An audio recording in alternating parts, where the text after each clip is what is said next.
What do you think you are doing? Follow my instructions right now!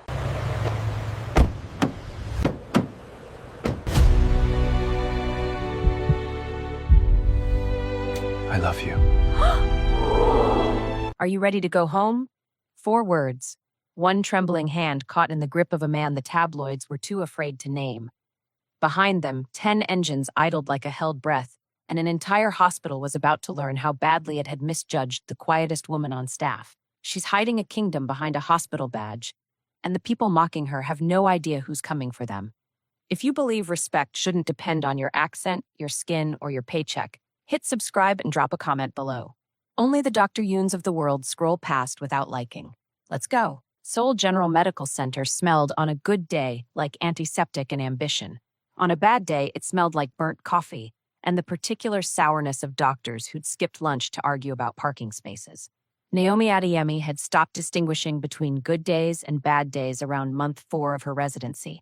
By year 3, she'd simply stopped expecting good ones at all. She moved through the cardiology ward with the kind of efficiency that should have earned her a promotion and instead earned her resentment, the way excellence often does in rooms built for mediocrity to feel comfortable. Blood pressure cuffs, IV lines, the soft murmur of Korean she'd learned not from textbooks, but from 3 years of being talked about as if she weren't fluent in it.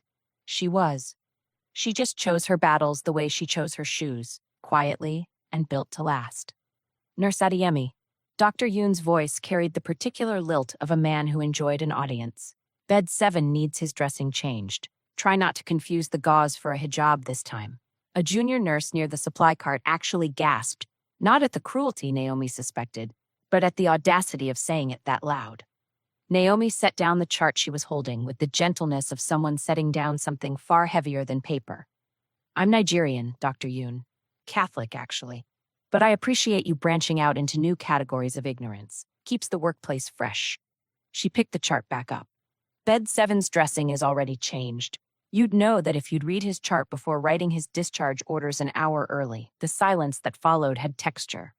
Dr. Yoon's face did something complicated, somewhere between a stroke and a sunburn, before he turned and walked off muttering about respect and proper channels, as if either belonged to him. Naomi didn't smile. Smiling would have been a victory lap, and victory laps were for people who needed witnesses. She simply moved to bed 8, where an elderly man named Mr. Choi was trying, with the determination of a man twice his actual strength, to sit up unassisted. Easy, she said, sliding an arm beneath his shoulders. The bed's not going anywhere, and neither am I. You're kind, he said in the slow English he liked to practice on her. Why are they not kind to you? Because kindness doesn't look impressive in a staff meeting, Mr. Choi. Cruelty gets you noticed faster. She adjusted his pillow. I've made peace with being the slow-growing kind of impressive. What Mr. Choi didn't know, what nobody on this floor knew, not even the ones who'd worked beside her for 3 years, memorized her coffee order, borrowed her pens and never returned them, was that Naomi went home most nights to a penthouse 40 floors above the Han River, where a man waited for her with the patience of someone who had once waited 11 hours in a parked car outside a rival's compound just to make a point about consequences. Hwang Tae-min didn't ask about her day so much as absorb it, the way some men absorb a market report, quietly, thoroughly, filing away every name mentioned for later. Tonight, when she told him about Dr. Yoon's joke, his jaw had done the thing it did before decisions got made. She'd learned, early in their relationship, that his stillness was louder than other men's shouting. You don't have to fix everything for me, she'd told him more than once. I'm not fixing anything, he always said. I'm just remembering. Naomi had asked for an ordinary life, and he had given her the closest thing to one a man like him could offer, which meant ordinary, except for the 11 men he employed solely to be invisible, and the fact that her engagement ring lived in a safe rather than on her finger, because a 4-carat anything draws questions a hospital ID badge cannot answer. She didn't know, as she clocked out that Tuesday evening, that a board member 3 floors up was reviewing security footage for an unrelated audit, footage that happened to catch Dr. Beck's voice rising in a staff meeting 2 days later, footage that would end up traveling much further and much faster than any of them could have imagined. She didn't know the quiet life she'd built so carefully was about to be undone by 10 engines and 1 question. She just knew Mr. Choi's pillow needed fluffing, and that some nights, kindness was the only currency she had left to spend, even if no one was keeping count. The thing about humiliation, Naomi had learned, is that it has a half-life. It decays, eventually, into something almost survivable, until someone reaches in and refreshes it on purpose. Wednesday morning arrived with the particular grayness of soul in late autumn, the sky doing its best impression of a hospital ceiling tile. Naomi clocked in at 6:45, 20 minutes before her shift, because punctuality was one of the few forms of respect she could offer that nobody could twist into an insult. She found Mr. Choi's chart first, the way she always did, a habit less about protocol and more about care, the kind that doesn't announce itself. That was when she saw it. A new medication order filed at 6:02 a.m. by Dr. Beck, a senior resident with the swagger of a man who'd mistaken his title for a personality. 2 drugs stacked together that read fine on paper if you'd never bothered to check Mr. Choi's most recent labs. His kidneys had been filing quiet complaints for weeks. Nothing dramatic, just the slow, grinding kind of decline that elderly bodies specialize in. This combination wouldn't kill him outright. It would just make his kidneys file for early retirement, and nobody would notice until it was too late to negotiate. Naomi found Dr. Beck in the hallway outside radiology, scrolling his phone with the focus of a man who considered his own reflection mandatory reading. "Dr. Beck," she said, voice level, professional, the tone she'd perfected over 3 years of being underestimated. "Should we double-check Mr. Choi's dosage against his renal panel? His creatinine's been trending up." He didn't look up immediately. That was the first insult, the casual kind, the kind that costs nothing and means everything. "I wrote the order, nurse. I'm aware of his labs. I just want to make sure." "You want to make sure," he repeated, finally looking at her, "that you've found a reason to insert yourself into a decision above your pay grade." Again. Naomi held the chart a little tighter. "I'd rather insert myself than watch a patient's kidneys file a formal complaint, doctor." He laughed, short, dismissive, the laugh of a man who'd never once doubted himself and considered that a personality trait rather than a liability. "Fine, I'll review it." He didn't review it. Naomi knew he wouldn't, the way you know rain is coming from the particular smell of the air. She adjusted the dosage timing herself, flagged it quietly with the attending physician, and let the matter rest there, corrected, but unacknowledged, the way most of her victories were. She thought that was the end of it. She was wrong, the way people are always wrong right before the universe decides to make a point. The staff meeting that afternoon was supposed to be routine, budget updates, a reminder about hand hygiene compliance, the usual administrative theater. Dr. Bake had other plans. He stood, unprompted, and addressed the room with the gravity of a man announcing a national emergency. "I want to raise a concern," he said, "about nurses overstepping clinical boundaries. Specifically, Nurse Adeyemi altering a physician's orders without authorization." The room's attention swung toward Naomi like a searchlight. She felt it land, heavy and unfair. The particular weight of being made an example of in front of people who'd clap along simply to avoid being next. "I flagged a potential renal complication," she said, calm, measured. "I didn't alter anything without escalating it to Dr. Park." "You questioned my clinical judgment in front of a patient," Beck said, voice rising into the register men use when they've mistaken volume for victory. "This isn't the first time. There's a pattern here. Overconfidence dressed up as diligence." Nobody defended her. Dr. Park, 2 seats down, suddenly found his tablet fascinating. The department head cleared his throat and said nothing, which in hospital politics is its own kind of verdict. The room's silence had a temperature, and it wasn't warm. "Understood, doctor," Naomi said finally, lowering her head. Not in defeat, but in the particular discipline of someone who'd learned that some battles aren't won in the room you're standing in. She gathered her things and walked out, swallowing something bitter and familiar, the taste of being right and unrewarded for it. What she didn't see on her way out was the board member in the back corner, a man auditing budget allocations who'd looked up at the sound of her name, frowned, and quietly opened his phone to record the rest. He recognized her. Not from the hospital roster, from a photograph on Hwang Tae-min's desk. Director Han Seo-jun had not expected his Wednesday afternoon to include witnessing a public flogging dressed up as a staff meeting.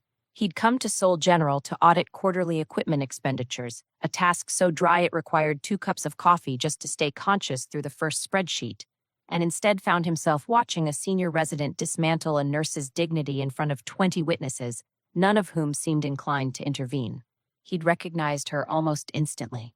Not the uniform, not the ID badge clipped to her scrubs, the face. He'd seen it 3 months earlier, on the corner of Hwang Tae-min's desk during a private equity meeting, that had run 2 hours longer than anyone wanted, in a frame angled just slightly away from visitors, the way men hide things they're not ashamed of but aren't ready to share either. A single photograph, a woman laughing at something off camera, sunlight catching her cheekbones, and beneath it, handwritten on the matting in ink so deliberate it looked like a vow, forever. Seo-jun had assumed at the time that the woman was someone's daughter, or a sister, or one of those tasteful mysteries powerful men kept tucked into their personal lives like emergency contacts. He hadn't asked. You didn't ask Hwang Tae-min personal questions any more than you asked a loaded gun about its day. Now here she was, in scrubs, being told by a man whose ego had clearly outgrown his competence that she'd overstepped her position. Seo-jun sat very still through the rest of the meeting, the way you sit still around something that might bite. When it ended, he didn't approach Naomi. That would have tipped his hand too early, and a man in his position understood the value of timing the way a chess player understands the value of not announcing checkmate 3 moves before it lands. Instead, he walked to the parking structure, sat in his car, and watched the recording back once, twice, a third time, just to be sure his eyes hadn't exaggerated what his gut already knew. Then he made the call. It rang twice before a voice answered, flat, controlled, the voice of a man who didn't waste syllables on people he didn't trust completely. Han. Tae-min. Seo-jun cleared his throat, suddenly aware that what he was about to say might rearrange furniture that had taken years to settle into place. I think you should see something. I'm in a meeting. It's about Naomi. The silence on the other end changed texture immediately, the particular silence of a predator deciding whether to keep stalking or simply strike. Send it. Seo-jun forwarded the clip. He imagined, somewhere across the city, in an office with floor-to-ceiling windows and a view that cost more than most people's houses, a phone screen lighting up with 30 seconds of footage, a doctor's voice climbing into cruelty, a room full of silence, a woman lowering her head and absorbing an injustice she hadn't earned. Tae-min didn't call back. He didn't need to. Seo-jun had worked adjacent to powerful men long enough to recognize the specific quiet that preceded consequences. Not rage, not shouting, just a terrible, efficient stillness, like a held breath right before a verdict. Across town, in an office on the top floor of a building that didn't advertise what it actually did, Hwang Tae-min watched the clip twice. He did not raise his voice. He did not throw anything, though his assistant, a sharp young woman named Ji-eun, who had survived 11 months in his employ, specifically because she knew when to stay quiet, noticed his knuckles whiten around the edge of his desk. Get the car, he said. Which one, sir? All of them. Ji-eun blinked, the kind of blink that asks a question without using words. 10, Tae-min said. I want every available vehicle at the hospital by 2:30. He stood, buttoning his jacket with the unhurried precision of a man who had learned, long ago, that the most dangerous gestures were the calm ones. And Ji-eun, find out the name of the resident in that footage. Dr. Baek, she said. She'd already paused it 3 times to be sure. Tae-min nodded once. He didn't say anything else. He didn't need to. Some men announce their intentions. Others simply arrive and let the arrival speak for them. Naomi, meanwhile, had no idea that 1.6 kilometers away, a convoy was assembling. That the careful wall she'd built between her 2 lives, brick by quiet brick, 3 years in the making, was about to come down not because she'd made a mistake, but because someone, finally, had decided she'd suffered enough of other people's.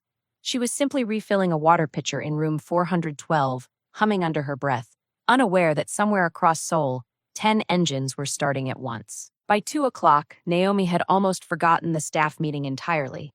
Not because the sting had faded, but because the hospital didn't pause for anyone's wounded pride. There were vitals to check, IV bags to swap, a teenage patient in room 409 who developed a habit of hiding contraband candy bars in his pillowcase like it was a state secret worth defending. Mr. Lim, she said, catching him mid-unwrap, your blood sugar log says you're an angel. Your pillowcase says otherwise. You wouldn't tell my mom? I would absolutely tell your mom, but I'll give you 30 seconds to hide the evidence better next time. She confiscated the candy with the efficiency of a woman who'd raised younger siblings once, back in Lagos, in a life that felt like it belonged to someone else now, a life before Seoul, before nursing school, before a chance encounter at a charity gala where a quiet, unreadable man had asked her opinion on logistics regulation and somehow made it sound like flirting. She didn't notice the first ripple of disturbance, a junior nurse near the nurse's station glancing toward the window, frowning, phone half raised. She didn't notice the second ripple either. 2 minutes later, when an orderly near the front desk stopped pushing his cart entirely, jaw slack, staring at something beyond the glass doors. It was the third ripple, the unmistakable sound of multiple engines, synchronized, cutting off in formation like a held breath finally released, that made her look up. Through the window at the end of the hallway, she saw them. Black SUVs, 10 of them, sliding into the hospital's circular drive with a precision that looked less like parking and more like a military deployment. Nose to tail, doors angled just so, the kind of formation that wasn't accidental and wasn't subtle. Security personnel emerged first. 6 of them, dark suits, the unhurried alertness of men who got paid generously to never look surprised by anything. Doctors abandoned their rounds. Nurses abandoned their carts. A cardiologist who'd spent the last hour lecturing a resident about professionalism was now pressed against the glass like a child at an aquarium. Patients in wheelchairs wheeled themselves closer to windows. Someone's grandmother in the waiting room actually stood up, gripping her cane, muttering something about it being either the president or a funeral. Naomi felt something cold slide down her spine. Not fear exactly, but recognition. The specific dread of watching 2 separate worlds collide in a hallway that had no idea what was about to hit it. He wouldn't. He absolutely would. The 8th SUV door opened. A man stepped out, not rushing, not performing, simply existing in space the way certain people do, gravity rearranging itself slightly around him. Hwang Tae-min wore charcoal gray the way other men wore confidence, like it had been tailored specifically to communicate "do not test me today." He didn't look at the security detail flanking him. He didn't look at the crowd of hospital staff now frozen mid-task like a photograph of chaos. He looked straight ahead, through the glass doors, down the hallway, as though he already knew exactly which direction held what he'd come for. "Oh my God," whispered the junior nurse beside Naomi. That's Hwang Tae-min," someone else said, voice cracking with the specific awe reserved for celebrities, dictators, and men who'd once allegedly made an entire shipping conglomerate disappear over a contract dispute. "What is he doing here?" Naomi's pulse hammered. 3 years of careful compartmentalizing, of leaving her ring in the safe, of never once mentioning a penthouse or a man or a forever, and it was about to collapse in the space of a hallway walk. Dr. Beck, drawn by the commotion like everyone else, pushed toward the front of the gathering crowd, craning his neck with the eager curiosity of a man who loved spectacle almost as much as he loved hearing himself talk. Who led a celebrity convoy into a hospital? This is a clinical environment, not a red carpet. He stopped talking the moment the doors slid open. Tae-min walked through the lobby like weather moving through a valley, unhurried, inevitable, impossible to argue with. Security parted around him without being asked. Receptionists half rose from their chairs. He didn't acknowledge the gawking, didn't acknowledge the murmurs rippling down the hallway like static electricity, didn't acknowledge Dr. Beck standing 2 feet away with his mouth slightly open, looking, for the first time in his career, genuinely unsure of his own importance. Timon's eyes found Naomi instead, across the hallway, past the supply cart, past the frozen onlookers, and something in his expression softened just slightly, the way granite softens in firelight. He walked straight to her. Naomi had imagined, in idle moments she'd never admit to anyone, what it might look like if her 2 worlds ever collided. She'd pictured something quiet, a slip of the tongue at a dinner party, a photo surfacing online, something contained and manageable. She had not pictured 10 SUVs and an audience of 40 hospital staff holding their breath like the building itself had developed lungs. Timon stopped in front of her, close enough that she could see the faint crease of worry he never let anyone else see. Not the boardroom version, not the rumor mill mafia boss version, just the version that belonged to her, alone, in the dark of their penthouse at 2 a.m. when he thought she was asleep. "Hi," he said, just that, as if he hadn't arrived with a security detail large enough to invade a small nation. "Hi," Naomi managed, very aware of 40 pairs of eyes drilling into the back of her scrubs. "You couldn't have called?" "I tried calling," a faint, almost imperceptible curve at the corner of his mouth. "You were apparently busy being humiliated in a staff meeting." The hallway, which had been holding a collective breath, exhaled in a wave of whispered confusion. Humiliated? In a staff meeting? Wait, does he know her? Does he know Adeyemi? Dr. Bake, still rooted near the supply cart, found his voice first, though it came out smaller than he probably intended. "I'm sorry, is there a personal relationship here?" Taemin didn't look at him. That was the cruelty of it. Not contempt loud enough to wound, but indifference so total it barely registered Beck as a variable worth solving for. He kept his eyes on Naomi, reached out, and took her hand the way you'd take something fragile you'd been worried about for hours. "Are you ready to go home?" he asked. 4 words. Naomi felt them land somewhere just beneath her ribs, equal parts relief and mortification. The specific cocktail of emotions reserved for being rescued in front of people who'd spent 3 years pretending she didn't deserve rescuing. "Time in," she said quietly. "I have a shift until 7. "You had a shift," he corrected gently. "I spoke to the hospital administrator on the way in. Your shift ended the moment a colleague decided humiliating you in front of your peers was an acceptable substitute for a clinical disagreement." The administrator, a small, harried man who'd materialized from somewhere near the elevators looking like he'd aged a decade in the last 10 minutes, nodded so vigorously his glasses nearly slid off his face. "Yes, absolutely. Miss Adeyemi is, free to go, whenever she'd like. Today. Now, ideally." Naomi almost laughed. 3 years of being talked over, and the loudest voice in the room had just been replaced with the quietest threat she'd ever witnessed. A man who hadn't raised his voice once and had still managed to make an entire hospital administration rearrange its priorities. It was Dr. Bake who couldn't let it go. Not out of courage, Naomi suspected, but out of the particular panic of a man watching his own narrative crumble in real time. "With respect, sir, Nurse Adeyemi has a pattern of overstepping clinical boundaries. I don't think it's appropriate to—" Timon turned his head slowly, the way a tide turns, not violent, just absolute. "You're the one who misdosed an elderly man's medication and then punished the nurse who caught it." Bake blanched. "That's not—" "I've seen the footage, Dr. Beck." Timon's voice never rose above conversational. It didn't need to. "You stood in a room full of your peers and humiliated a woman for doing her job correctly, because your ego couldn't survive the alternative. I run several companies, Dr. Beck. Do you know what I do with employees who endanger people to protect their pride?" Nobody answered. Nobody dared. "Neither do I anymore," Timon said, almost pleasantly, "because I stopped employing people like that years ago, saved myself the trouble. It wasn't a threat. It was worse. The calm, almost bored delivery of a man who'd long since stopped needing threats to get results." Beck opened his mouth, found nothing useful inside it, and closed it again. Naomi squeezed Timon's hand once, a silent "that's enough," and he relented immediately, his attention sliding back to her like a tide returning to its only shore. "You really brought 10 cars, she said, shaking her head, equal parts exasperated and undone. "For me. I brought 10 cars because I didn't know which entrance you'd be closest to," he said. "I would have brought 20 if it meant getting here faster." Somewhere behind them, a junior nurse whispered to another, loud enough to carry. "Did the mafia boss just say something romantic?" Naomi felt heat climb her neck. 3 years of anonymity, gone in the time it took to ask if she was ready to go home.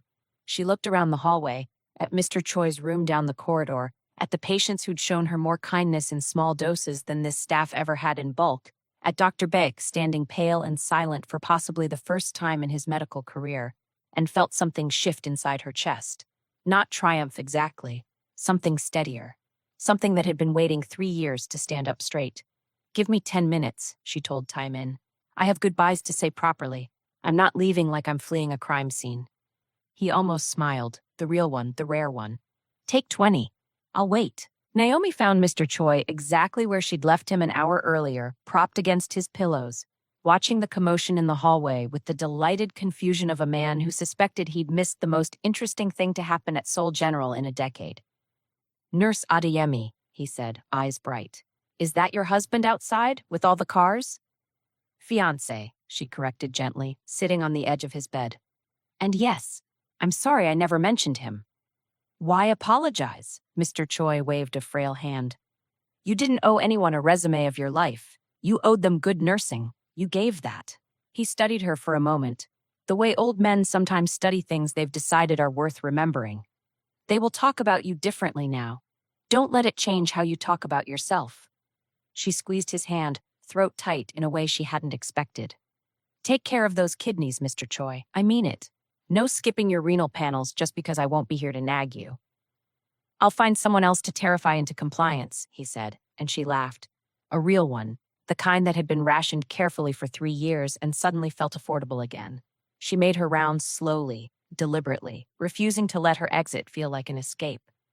She thanked Miss Park, the only nurse who'd ever quietly slipped her an extra coffee on brutal double shifts without making it a whole performance of pity. She nodded to the cafeteria worker who always saved her the good seat by the window. She even found herself standing, briefly, in front of Dr. Yoon, who looked like a man bracing for impact. "I'm not going to make a scene," she told him. "You weren't worth the energy before, and you're certainly not worth it now."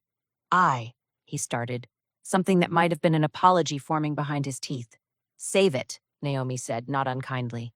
"Just be better to the next nurse who reminds you of someone you've decided to look down on. That's all the apology I need."